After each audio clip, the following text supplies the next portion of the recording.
बॉलीवुड अभिनेता शेखर सुमन वृंदावन पहुंचे, जहां उन्होंने बांके बिहारी जी महाराज के दर्शन और पूजा अर्चना की।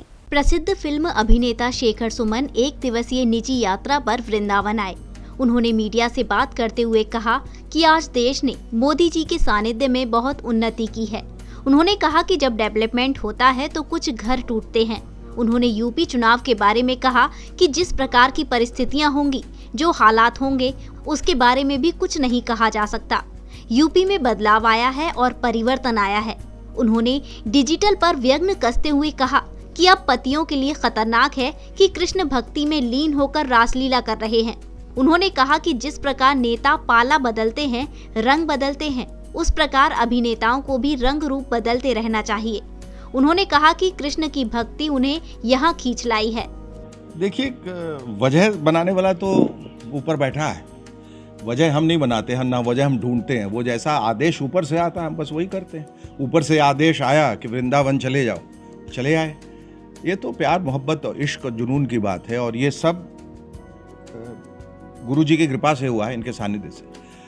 और इनसे भी इत्तेफाकन मुलाकात हमारी कहीं हुई। देखिए, आदमी कभी जिस तरह से फिल्म की एक स्क्रिप्ट होती है जिसमें अगला पन्ना क्या है या उसमें क्या सीन लिखा हमें नहीं मालूम होता जब तक हमें डायरेक्टर नहीं बताता, उसी तरह ज़िंदगी के पन्नों में आगे क्या घटने वाला है, क्या होने वाला है, आप कहाँ जाने वाले हैं, किससे मिलने वाले हैं, क्या हालात हो रहे, क्या परिस्थितियाँ होने वाली हैं, आपको कुछ नहीं पता।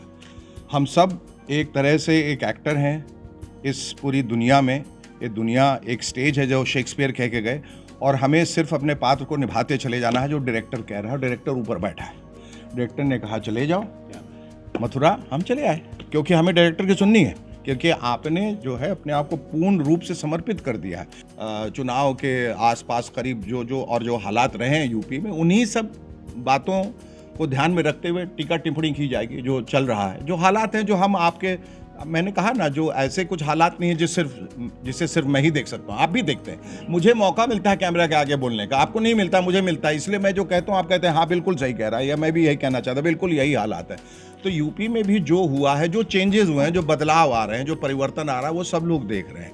मेरे ख्याल से मोदी जी के सानिध्य में देश ने बहुत उन्नति की। मुझे ऐसा लग रहा है कि मैं अपनी तरफ से बोल रहा हूँ कि, और आदमी जब सड़क का निर्माण करने निकलता है आगे, और कभी डेवलपमेंट होता है, तो देखेंगे एक आध घर टूटते हैं, उसमें आसपास के घर टूट जाते हैं, क्योंकि वहाँ से रास्ता निकलना ज़रूरी है, क्योंकि वो आपको प्रोग्रेस की ओर ले जा रहा है। उसमें कभी कभी मंदिर भी बीच में आ जाता है, कभी मस्जिद आ जाता है, कभी किसी का घर आ जाता है, तो आप हाथ जोड़ कहते हैं कि भैया इसको रास्ते से हटा दो, क्यों